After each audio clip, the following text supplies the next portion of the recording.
जम्मू कश्मीर में विधानसभा चुनाव के लिए वोटिंग की कतार से पाकिस्तान हताश नजर आया, क्योंकि तीसरे और आखिरी चरण के लिए मतदाताओं की लंबी लंबी कतारें नजर आईं। कड़ी सुरक्षा के बीच 7 जिलों की 40 विधानसभा सीटों पर आज मतदान हुआ, जिसके लिए सुबह से ही मतदान केंद्रों के बाहर लोगों की भारी भीड़ जुटी। लोग कतारों में खड़े होकर अपनी बारी का इंतजार करते दिखाई दिए और बारी आने पर अपने अपने मतों का इस्तेमाल किया। लंबी कतार आप यहाँ पर देख सकते हैं। युवा बुजुर्ग जो है लाइनों में खड़े हैं, महिलाएं भी यहाँ पहुँच चुकी है और अपने अपने मत का इस्तेमाल करने के लिए बेसब्री से कतारों में खड़े हुए हैं। चुनाव को लेकर लोगों में गजब का उत्साह देखा गया। एक तो एम्प्लॉयमेंट का होगा और दूसरा यहाँ पे हेल्थ फैसिलिटीज के ऊपर वोट डाले जाएंगे। वहीं आजादी के बाद पहली बार वाल्मीकि समाज को अपने मताधिकार का इस्तेमाल करने का मौका मिला। ये मौका इन्हें धारा 370 हटने के बाद पहली बार मिला है। इससे पहले ये लोग सिर्फ लोकसभा चुनावों में ही वोट डालते थे। जी हाँ, खुशी तो है सर, बच्चों का भविष्य बन रहा है, अपना भविष्य बना है। 7 जिलों की 40 विधानसभा सीटों पर हुए मतदान के लिए सुरक्षा के पुख्ता इंतजाम नजर आए। सभी मतदान केंद्रों पर सुरक्षाकर्मी मुस्तैदी से निगरानी करते दिखे ताकि किसी भी तरह की कोई गड़बड़ी न हो सके। नसरल्ला की मौत के बाद हिजबुल्लाह की गद्दी पर जाकिर नाइक ने दावा ठोक दिया है। ऐसा हम नहीं बल्कि इजरायल और यहूदियों के खिलाफ दिए उनके बयानों से लगता है। जाकिर नाइक ने इजराइल के खिलाफ जिहाद की वकालत करते हुए कहा कि जब तक आखिरी यहूदी को हटा मिटा नहीं देते, जिहाद जारी रहना चाहिए। जाकिर नाइक यही नहीं रुका, उसने यरूशलेम की अल-अक्सा को इस्लाम का तीसरा सबसे पवित्र स्थल बताते हुए जिहाद के लिए उकसाता नजर आया। अब सवाल ये है, क्या जाकिर नाइक ही नसरल्ला की गद्दी संभालना चाहता है? क्या हिजबुल्लाह की कमी को जाकिर नाइक अपने जहरीले भाषणों से पूरा करेगा? आखिर जहरीले जाकिर को पाकिस्तान ने सरकारी मेहमान बनाकर क्यों बुलाया है?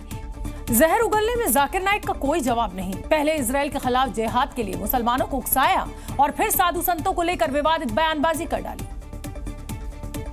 उसने बीफ पर पाकिस्तानी मीडिया को जवाब देते हुए कहा कि भारत में बीफ पॉलिटिकल मुद्दा है।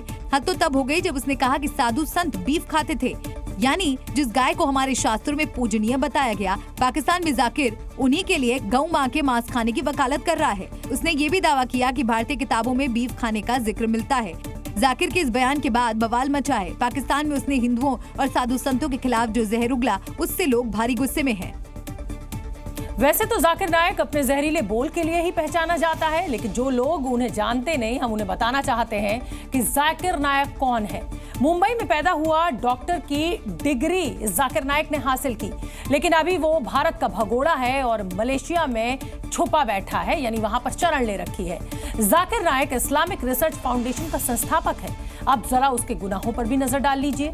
बांग्लादेश श्रीलंका ब्लास्ट हुए थे और उसमें जाकिर नाइक आरोपी है। भारत में उस पर मनी लॉन्ड्रिंग, टेरर फंडिंग के केस दर्ज हैं और यानी भारत लौटा तो सीधा जेल उसका ठिकाना होगी। उस पर कई आतंकी संगठनों से संबंध रखने के आरोप हैं, या यूं कहें कि उसके कई आतंकी संगठनों से संबंध है। हरियाणा में दूसरे दिन कांग्रेस नेता राहुल गांधी ने बहादुरगढ़ के पकौड़ा चौक से अपनी यात्रा की शुरुआत की। कभी पकौड़े को लेकर पीएम मोदी पर हमलावर रहे राहुल गांधी ने अपनी यात्रा की शुरुआत पकौड़ा खाकर ही की, जिसके लिए एक कार्यकर्ता पकौड़े लेकर उनके पास पहुंचा। राहुल ने भी बिना देर किए एक पकौड़ा उठाया और उसे खाकर अपनी यात्रा की शुरुआत की। इसके बाद राहुल का काफिला जैसे जैसे आगे बढ़ा, लोगों की भीड़ जुटती गई। लोगों ने गर्मजोशी के साथ उनका स्वागत किया। राहुल ने भी कभी हाथ हिलाकर तो कभी लोगों से हाथ मिलाकर उनका अभिवादन किया। इस दौरान राहुल गांधी गाड़ी की छत पर खड़े थे और उनके साथ दीपेंद्र हुड्डा और प्रदेश अध्यक्ष उदय भान भी मौजूद रहे। अब राहुल गांधी का वो बयान भी सुनाते हैं जिसमें पकौड़े को लेकर उन्होंने पीएम मोदी पर हमला बोला था। कोविड के समय प्रधानमंत्री ने कहा था, थाली बजाओ। आज बेरोजगार युवाओं को नरेंद्र मोदी कहते हैं, पकौड़े बनाओ। राहुल गांधी की इस यात्रा को विधानसभा चुनावों को ध्यान में रखते हुए काफी अहम माना गया। आसाम के मुख्यमंत्री हिमंत बिस्वा शर्मा ने कांग्रेस नेता राहुल गांधी पर जोरदार हमला बोला। झारखंड दौरे के दौरान हिमंत बिस्वा शर्मा ने राहुल गांधी को नादान बच्चा तक कह डाला। साथ ही राहुल गांधी को घर पर कार्टून देखने की नसीहत दे डाली। राहुल गांधी एक नादान बच्चा है, वो अपने आप को फैंटम समझते हैं। शायद बचपन में वो कोई सारे कॉमिक सीरियल पढ़े थे, देखे थे, तो इसलिए अपने आप को फैंटम समझते हैं। तो मेरा मानना है क्योंकि उनको अभी भी कार्टून देखने का उम्र है, उनको घर में बैठ के कार्टून देखते रहना चाहिए। इस दौरान हेमंता बिस्वा शर्मा ने झारखंड विधानसभा चुनाव को लेकर भी जानकारी दी। उन्होंने बताया कि सीट शेयरिंग लगभग फाइनल हो चुकी है और बीजेपी जेडीयू और आजसू के साथ मिलकर चुनाव लड़ेगी।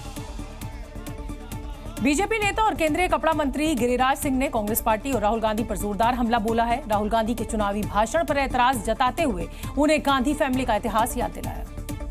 दादी जी से लेके एक से एक कांड होते रहा 2G तक, दादी जी से 2G तक, जीप घोटाला से लेकर के बोफोर्स घोटाला तक। वो इस ढंग की बातें करते हैं जो भारत को गाली देते, भारत के बाहर जाकर के। क्या राइट है?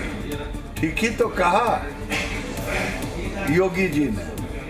इनकी संस्कृति में नाच गान है, इसीलिए भारत में प्रभु श्री राम को भी गाली देते हैं। इनका एक स्वभाव सा बन गया है राहुल गांधी का। खुद नचनिया गगनिया है, इनकी संस्कृति क्या है? डेरा सच्चा सौदा प्रमुख गुरमीत राम रहीम की पैरोल से जुड़ी याचिका को चुनाव आयोग ने स्वीकार कर लिया। यानी रेप के मामले में 20 साल की सजा काट रहा राम रहीम चुनाव से ठीक पहले जेल से बाहर आएगा, जिस पर अब सवाल खड़े हो रहे हैं। आरोप लग रहा है कि राम रहीम को पैरोल मिलना संयोग है या फिर प्रयोग, क्योंकि हरियाणा विधानसभा चुनाव से ठीक पहले राम रहीम को पैरोल की मंजूरी मिल गई। दरअसल राम रहीम ने वोटिंग से ठीक पहले 20 दिन की अस्थायी पैरोल की मांग की थी, जिसे हरियाणा सरकार ने राज्य के मुख्य निर्वाचन अधिकारी के पास विचार के लिए भेज दिया था। चुनाव आयोग ने कुछ शर्तों के साथ हरियाणा सरकार को उसके अनुरोध को स्वीकार करने की इजाजत दे दी। शर्तों के मुताबिक राम रहीम हरियाणा में अलग अलग जगहों पर नहीं जाएंगे, किसी के लिए चुनाव प्रचार नहीं करेंगे, सोशल मीडिया के जरिए भी कोई अपील नहीं करेंगे। दरअसल हर बार चुनाव से पहले राम रहीम को पैरोल मिलना संयोग है या प्रयोग, क्योंकि राम रहीम का हरियाणा के सिरसा, अंबाला, कुरुक्षेत्र और हिसार जिले में खासा प्रभाव है। इन चारों जिलों में करीब 36 विधानसभा सीटें आती हैं। ऐसे में वोटिंग से ठीक पहले राम रहीम को पैरोल मिलने पर सवाल खड़े हो गए। लद्दाख के क्लाइमेट एक्टिविस्ट सोनम वांगचुक समेत कई कार्यकर्ताओं को हिरासत में लेने के बाद सियासत गर्मा गई है। सोनम वांगचुक अपने कार्यकर्ताओं के साथ करीब 900 किलोमीटर की पदयात्रा कर दिल्ली पहुंचे थे, लेकिन दिल्ली के सिंगू बॉर्डर पर ही उन लोगों को रोक दिया गया। पुलिस ने दिल्ली में धारा 163 लागू होने का हवाला दिया और सोनम वांगचुक समेत कई कार्यकर्ताओं को हिरासत में लेकर पुलिस अपने साथ ले गई। सोनम वांगचुक को हिरासत में लेने पर विपक्ष ने केंद्र सरकार को घेर लिया। कांग्रेस नेता राहुल गांधी ने सोशल मीडिया पर लिखा कि शांतिपूर्वक मार्च कर रहे सोनम वांगचुक और सैकड़ों लद्दाखियों को हिरासत में लेना अस्वीकार्य है। लद्दाख के भविष्य के लिए खड़े होने वाले बुजुर्गों को दिल्ली की सीमा पर क्यों हिरासत में लिया जा रहा है?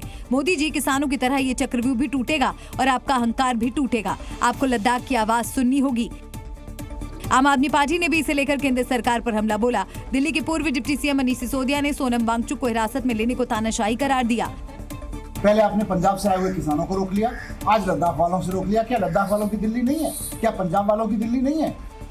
क्लाइमेट एक्टिविस्ट सोनम वांगचुक लद्दाख को 6ठी अनुसूची का दर्जा देने की मांग को लेकर दिल्ली पहुंचे और वो गांधी समाधि पर 2 अक्टूबर को प्रदर्शन करना चाहते थे, लेकिन इससे पहले ही कार्यकर्ताओं के साथ उन्हें हिरासत में ले लिया गया।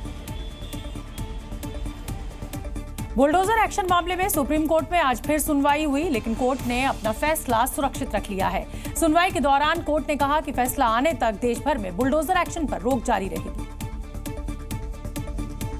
सुप्रीम कोर्ट ने यह भी साफ किया है कि अवैध निर्माण पर कानूनी कार्रवाई नहीं रुकेगी। सड़क हो, रेल लाइन हो, मंदिर हो या फिर दरगाह, अवैध अतिक्रमण हटाया जाएगा। बुलडोजर एक्शन पर सुनवाई के दौरान सुप्रीम कोर्ट ने कई अहम टिप्पणियां की है। बुलडोजर एक्शन पर दिशा निर्देश तय होगा। अवैध निर्माण हटाने की इजाजत देने वाले कानूनों का दुरुपयोग न हो।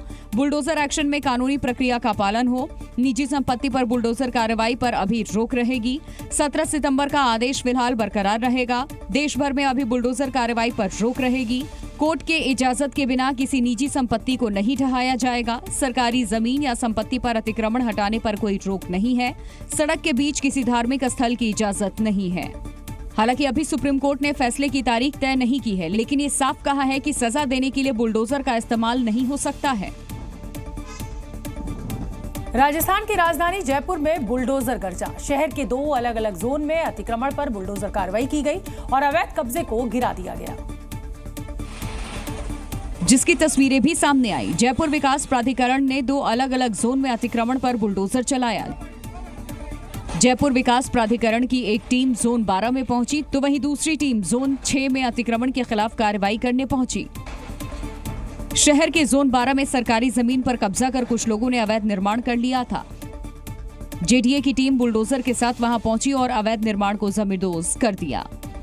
वहीं दूसरी टीम ने जोन 6 में 80 फीट रोड पर बने अवैध कब्जे को ध्वस्त कर दिया। जानकारी के मुताबिक कार्रवाई से पहले लोगों को नोटिस दे दिया गया था, लेकिन जब लोगों ने खाली नहीं किया तो जेडीए ने बुलडोजर चलाकर अवैध कब्जे को गिरा दिया। बिहार में बिजली चोरी और अनियमितताओं को रोकने के लिए स्मार्ट मीटर लगवाने का काम शुरू किया गया था, लेकिन इस पर अब सियासत भी शुरू हो गई। विपक्ष ने इसमें गड़बड़ी का आरोप लगाते हुए नीतीश सरकार को घेरा, जिसके लिए आरजेडी नेता तेजस्वी यादव ने सोशल मीडिया के जरिए एक के बाद एक नीतीश सरकार पर जमकर हमला बोला। तेजस्वी यादव ने स्मार्ट मीटर को स्मार्ट चीटर तक बता दिया था। कांग्रेस ने भी स्मार्ट मीटर को लेकर मोर्चा खोल दिया। प्रदेश अध्यक्ष अखिलेश प्रसाद सिंह के नेतृत्व में कांग्रेस 2 अक्टूबर से स्मार्ट मीटर के खिलाफ आंदोलन शुरू करने जा रही है। पैसे का इसमें घपला हुआ, कितने का गबन हुआ, इसकी आप परिकल्पना नहीं कर सकते हैं। इन्हीं सब के मुद्दों को लेकर के कांग्रेस पार्टी सड़क पर उतर रही है। इस बीच औरंगाबाद की 2 लड़कियों का स्मार्ट मीटर के खिलाफ बनाया गया एक वीडियो सोशल मीडिया पर वायरल हो गया। इस वीडियो में दोनों लड़कियां पुराने मीटर को ही बेहतर बताती हुई दिखाई दी।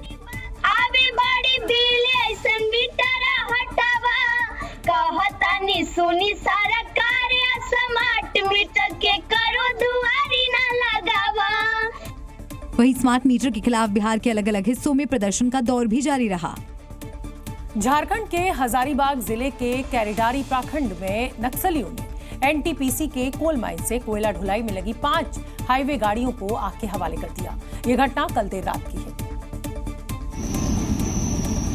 जहां कुछ नक्सली पहुंचे और कोयला ढुलाई के कार्य में लगी 5 गाड़ियों को फूंक दिया, जिसकी तस्वीरें भी सामने आई। इन तस्वीरों में ये गाड़ियां आग की लपटों में घिरी नजर आई। बताया गया कि नक्सलियों ने इस घटना को तब अंजाम दिया जब 5 खाली हाईवा गाड़ी कोयला लोड करने के लिए केरेडारी टंडवा मुख्य सड़क पर खड़ी थी, जिसके बाद इन गाड़ियों से आग की ऊंची ऊंची लपटें निकलती दिखाई दी, जबकि आसपास के इलाके में धुआं फैल गया। इन गाड़ियों में आग इतनी तेजी से फैली कि वहां मौजूद लोगों को उसे बुझाने का भी वक्त नहीं मिला। इतना ही नहीं, आरोप है कि नक्सलियों ने ड्राइवरों की जमकर पिटाई की और उन्हें फिर से कोयला ढुलाई का काम नहीं करने की चेतावनी दी। फिलहाल इस घटना के बाद एनटीपीसी के चट्टी बरियातू कोल माइंस और केरेडारी कोल माइंस से कोयला ढुलाई का काम पूरी तरह बंद है और चारों तरफ भय का माहौल है।